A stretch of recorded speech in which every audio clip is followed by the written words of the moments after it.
Bom, você tá sabendo, Akira Toriyama, criador de toda a série Dragon Ball, Dragon Ball Z e tal, faleceu, né? E todo mundo, eu incluso, ficamos todos muito consternados e tristes com a notícia. Sim, eu fiquei bastante triste. Muita gente acha que eu não tenho nenhuma conexão com esse universo dos mangás, dos animes. Engano mesmo. Eu sou muito fã de Dragon Ball. Dragon Ball Z, Dragon Ball Super. Gosto de todas essas franquias aí. Toda essa imensa franquia, né? Que tem várias séries interligadas. Gosto dos filmes e tal. E, cara, eu fiquei pensando como é que eu ia comentar com você a respeito do Toriyama. Eu fiquei pensando se eu ia tentar resgatar a história dele, se eu ia falar dos principais trabalhos. Não. Eu vou fazer o seguinte, eu vou exaltar a figura do Toriyama na genialidade dele, na genialidade da mediocridade. Eu vou comentar sobre isso e vou falar isso não numa perspectiva de quem produz conteúdo aqui na internet, supostamente especialista. Não. Eu vou falar como fã. Só isso. Eu vou expressar aqui o meu sentimento, algo que eu não tive oportunidade antes de comentar com vocês sobre a minha percepção do trabalho do Toriyama. E eu vou aproveitar esse momento para fazer isso e deixar aqui a minha homenagem ao Toriyama, não de uma forma triste pela partida dele, mas de forma alegre e de forma a agradecer por tudo o que esse cara fez, porque esse cara é um gênio e é impressionante o que ele fez. Vamos lá, você provavelmente conheceu Dragon Ball Z, assim como eu, através dos animes, através de TV Globinho. Eu me lembro quando passava Dragon Ball Z na TV Bandeirantes. Faz tempo isso, cara. E a minha adolescência foi ali permeada por Dragon Ball, né? Engraçado que muito antes de assistir Dragon Ball Z, eu assisti Cavaleiros do Zodíaco, de quem eu também sou fã, né? Toda a série ali e tal. E a gente gosta muito de todos esses personagens que fazem parte do universo shonen. Falando nisso, deixa eu resolver uma questão aqui antes da gente continuar, porque nesse momento nós temos várias promoções de mangás na Mundos Infinitos. Eu fiz um vídeo onde eu comento sobre essa promoção, vou deixar o link da promoção aqui na descrição para você, porque lá você já tem promoção de mangás a 15% e você pode acumular cupom. É uma promoção relâmpago, é uma promoção por tempo limitado. Então corre aqui, tá? Assiste o vídeo aqui, depois você vai aqui na descrição, corre lá para aproveitar para inclusive comprar mangás shonen, inclusive os mangás do Dragon Ball Z, até como forma de homenagear o grande Akira Toriyama, tá bom? Então eu vou deixar aqui na descrição o link para você ir lá na Mundos Infinitos e aproveitar. Tem muitos itens, eu tenho certeza que você vai curtir. Agora, a minha sensação em relação a Dragon Ball Z especialmente, eu comecei... a coisa me pegou mesmo foi no Dragon Ball Z. Depois eu assisti o Dragon Ball, eu gosto de todas as séries, mas onde me pegou mesmo foi no Dragon Ball Z, com aquela sequência, né, de combates ali. Primeiro você tem a fase do Vegeta, né, o Goku enfrentando o Vegeta e tal, e depois você tem a fase ali do Freeza. E com o tempo foi passando, a gente vai aumentando o nosso arcabouço de filmes, séries que a gente vai assistindo, no meu caso, muitos quadrinhos. E hoje eu acho simplesmente interessante o fato de que Dragon Ball, tudo, tá? Dragon Ball Z, todas essas séries aí produzidas pelo Toriyama, elas são terrivelmente medíocres na sua concepção. Aliás, não só na sua concepção, mas de vários elementos de execução. E eu tô falando aqui mais direcionadamente para quem conhece Dragon Ball Z, que assistiu tal, que leu os mangás e tal. Raciocina comigo. Dragon Ball Z, Dragon Ball tal, tinha tudo pra dar errado. Tudo pra dar errado, porque a premissa é uma premissa interessante, é uma galerinha que tá ali atrás de esferas que quando reúnem sai o Shenlong, aquela coisa da lâmpada mágica, esse princípio aí que é bastante presente em várias histórias, e a partir disso eles conseguiriam realizar desejos. Ok, premissa interessante.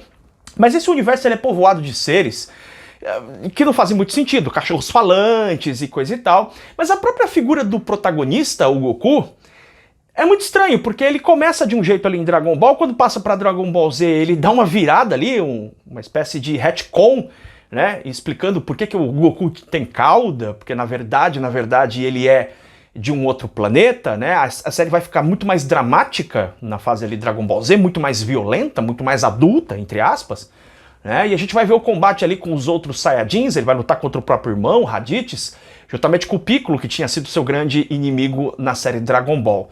A partir dali, o elenco vai inchando cada vez mais e vai sendo...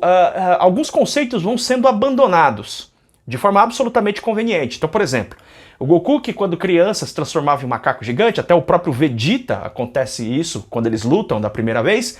Depois isso é simplesmente ignorado, a cauda simplesmente não cresce mais, e as crianças que vão nascendo, o Gohan até nasce com a cauda. Mas os outros que vêm depois, o Trunks, o Goten, isso simplesmente é ignorado. A série vai transcorrendo com aquele momento em que o Goku vai enfrentar o Freeza, e a gente acompanha de forma bastante empolgada, é a minha fase favorita, como o Goku sofreu para atingir o nível de Super Saiyajin. Começa essa história de Super Saiyajin, isso é bem trabalhado na série. A gente vai criando aquela expectativa quando finalmente o Goku na luta contra o Freeza vira o Super Saiyajin. Mas depois esse conceito do Super Saiyajin vira uma carne de vaca na série. Porque o próprio Vegeta também sofre muito para virar Super Saiyajin, mas o Gohan já não é aquele sofrimento total. As crianças, o Goten e o Trunks, eles se transformam assim. O Goten treina com a mãe dele, cara. E o Goten, ele tem exatamente o mesmo design ali e tal do Goku. Isso sem falar que no anime, né, cara, assim, virou meme, é lendária, né, as pausas dramáticas de Dragon Ball Z, a demora de cada episódio, como que aqueles 5 minutos para Namekusei explodir viram 3 horas, isso já foi muito comentado. Se você prestar atenção e pensar bem sobre Dragon Ball, imagina que alguém chegasse para você e falasse assim, olha, nós vamos construir uma história onde tem um menino, ele vai crescendo, nós vamos contar a história então desse menino se desenvolvendo, casando, tendo filhos, e ele tinha cauda, agora ele não tem mais. E aí ele vira um super guerreiro, e esse super guerreiro não tem limite, porque ele vira Super Saiyajin 1, 2, 3, versão Deus, versão... Cara, assim, tem muitos elementos ali que incomodariam, mas recentemente eu assisti a série Dragon Ball Super, o Torneio do Poder, e aquilo continua empolgando. Entenda o ponto. Dragon Ball, todas as séries, elas tinham tudo para ser um absoluto fracasso. No entanto, o Goku, ele é provavelmente dos personagens shonen o mais carismático. Aliás, recentemente eu fiz uma enquete aqui no canal, na aba da comunidade, perguntando dentre o Luffy, Naruto, Seiya, de Pegasus, do Cavaleiro do Zodíaco, e o próprio Goku, qual deles era o mais carismático? O Goku ganha de lavada. O próprio Goku, ele é uma figura engraçada, divertida, carismática, mas ao mesmo tempo ele é o maior guerreiro. Acho que dá pra dizer que o Goku é o maior guerreiro dos animes aí, dos mangás. Se a gente fizesse ali um top 10, o maior guerreiro dos mangás, de todos os mangás shonen, acho que é o Goku, né? A gente gosta do cara, a gente tem uma simpatia. Eu me lembro que todas as edições de Comic Con que eu já fui, sempre tem alguma estátua do Goku, e a galera faz questão de ir lá e abraçar o Goku e tirar a foto, quase como se o Goku existisse de fato. Né? E tem propaganda, cara, no Japão de como que o personagem empolga, as crianças elevando o ki enquanto tomavam banho. Não sei se você já viu essa propaganda, é muito divertida. Né? As crianças... Qual criança, né, que assistiu Dragon Ball Z, não tentou dar um Kamehameha? Cara, então o meu ponto é como que o Toriyama, ele pegou elementos, juntou elementos absolutamente medíocres que tinham tudo para ser uma história fraquíssima. Em todos os sentidos, em falta de coesão de roteiro, em enrolação pra caramba. No caso da série televisiva, tem um monte de filler, que depois os caras fizeram o Dragon Ball Z Kai pra dar uma limpada naquilo, melhorou, mas mesmo no Dragon Ball Z Kai, que eu assisti faz pouco tempo, você ainda percebe que ainda, sabe, a coisa poderia ter sido um pouco mais dinâmica, poderia resolver de uma forma melhor, sem falar da falta de criatividade do roteiro. Porque em determinado momento ali na fase do céu passa a ser a coisa de absorver e ganhar os poderes de quem é absorvido e tal. E entra na fase do Majin Buu, é o mesmo conceito. Aliás, o vilão Majin Buu, comparado, por exemplo, ao Freeza, que é um cara mau, cara. O Freeza você detesta, o Freeza você quer que o Goku realmente mate. Quando chega na frase do Majin Buu, pô, o Majin Buu é um vilão assim que você não leva a sério. Essa coisa, esse critério das ressurreições, que é absolutamente fluido e depende só da facilitação do roteiro. Tudo pra dar errado. Mas é incrível. Quem assistiu a série Dragon Ball sabe do que eu tô falando. A gente ama a série. Por quê? Eu tô perguntando mesmo. Qual a tua opinião? Por que você acha que a gente ama essa série? Eu tenho uma eu vou dar minha opinião, mas eu quero saber a sua nos comentários. A minha opinião é que o Akira Toriyama, ele sabia uma coisa que muitas vezes alguns roteiristas esquecem. É verdade, ele sacrificava coerência, ele sacrificava talvez uma ordem melhor das coisas, ele sacrificava até mesmo design, reproduzindo designs, mas ele entendia muito de uma coisa, ele entendia quais eram os elementos que podiam fazer com que nós nos divertíssemos e nos empolgássemos. A série Dragon Ball Z, a série Dragon Ball, todas elas têm isso. Você consegue se empolgar e você consegue achar engraçado. Você dá risada nos momentos mais divertidos e nos momentos de luta você consegue se empolgar, mesmo que num primeiro momento o vilão seja meio ridículo, tipo Majin Buu, mesmo que a coisa seja totalmente forçada, como é o caso da saga de Cell, mas quando o combate realmente acontece, aquelas cenas de luta, aqueles golpes, aquelas transições, aquilo marcou a cultura pop e faz a gente ficar muito empolgado. Eu acho que de forma muito acertada, quando o Toriyama fez a fase ali do Dragon Ball Super, com o Torneio do Poder e tal, e ele usa de novo a mesma coisa, quer dizer, o Goku ficando amigo dos seus vilões, aí chamar o Freeza pra lutar. O Freeza, cara! Chamar o Freeza pra lutar com os caras, né? Aí bota o Mestre Kami, um negócio completamente forçado. O Mestre Kami vai lutar com os caras porque é acima nível de Super Saiyajin, cara. Os caras nível Deus, o Mestre Kami vai lutar. Tem Shinran, a coisa não tem coerência, mas quando você assiste a luta do Mestre Kami, é empolgante. Você tava esperando aquilo o tempo todo. Quando você vê o Goku virar aquele modo, né? O modo Deus ali e tal, lutando contra o Jiren, cara, você se arrepia, você se empolga. De algum modo, né, e isso aparece nos mangás também, eu tô falando mais dos animes porque é por onde a gente conheceu, mas mesmo nos mangás você vê isso, que ele conseguia tocar o nosso coração com empolgação e diversão. Eu acho que tem um problema que às vezes acontece, principalmente quadrinhos americanos, hoje em dia, que é uma certa tentativa de deixar as coisas muito realistas, o que eu cada vez acho uma besteira cansativa, cara. É uma besteira cansativa. Eu fico cada vez mais de bode quando eu vejo alguém discutindo realismo no Batman, no Capitão América ou quem quer que seja. Por que ninguém discute realismo no Goku? Porque é aí que tá o lance. O Akira Toriyama, ele abraçou a loucura mesmo. Então tem cachorro, tem policial que é cachorro falante mesmo. Tem a corporação cápsula que os caras guardam uma nave espacial dentro de uma capsulinha desse tamanho. Os caras ressuscitam. É uma loucura aquilo, ele abraçou a loucura, mas ele tem um controle de algo na criação. Tinha esse controle na criação dele, que era de empolgar a gente. Ele conseguia empolgar e ele conseguia ter um time de fanservice. As pessoas criticam fanservice. O Akira Toriyama fazia fanservice, cara. Ele sabia o momento. Na fase do Torneio de Poder é um baita grande fanservice. Então é o seguinte, Toriyama prova, na minha opinião, que você tentar compreender uma obra quebrando elementos é perigoso porque nunca vai funcionar direito.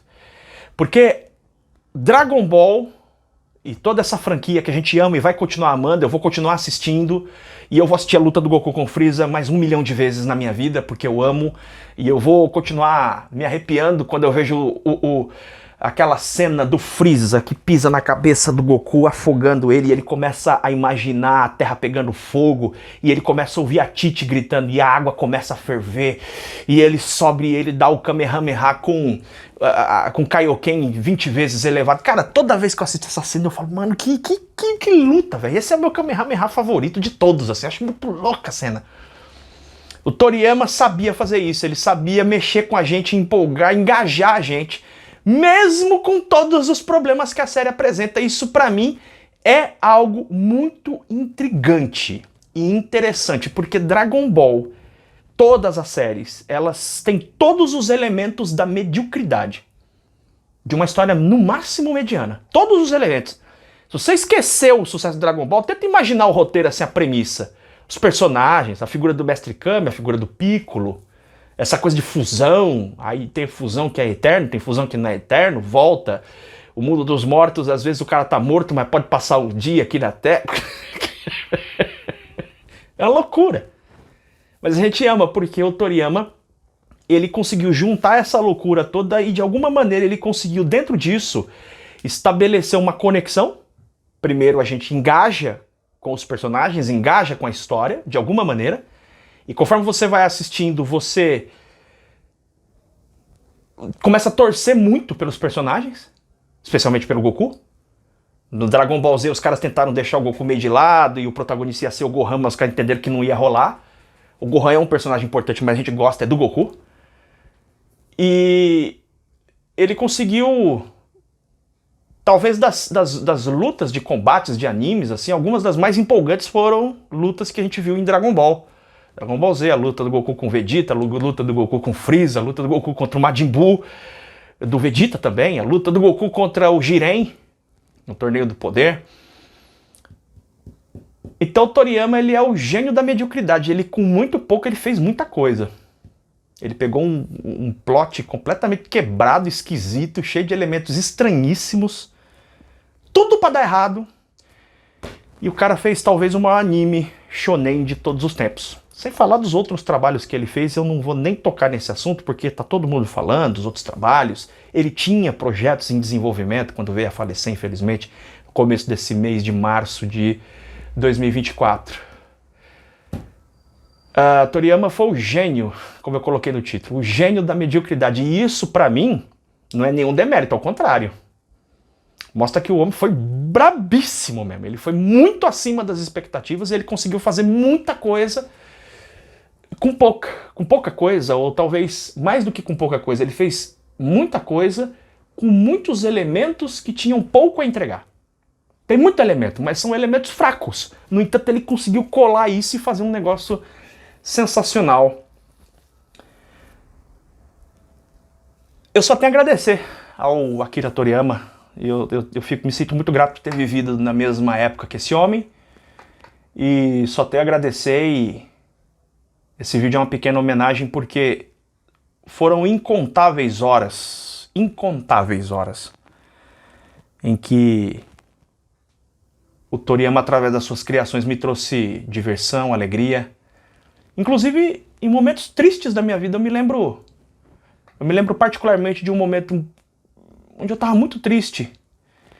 E o que me acalentou naquele momento foi assistir Dragon Ball Z. Eu acho que todo mundo que gosta da série já passou pela experiência em algum momento de, numa manhã de domingo, desistir de levantar da cama porque está assistindo a mesma luta pela milionésima vez. Deixa seu depoimento aí nos comentários. E um forte Kamehameha pra você. Beijo enorme no seu coração.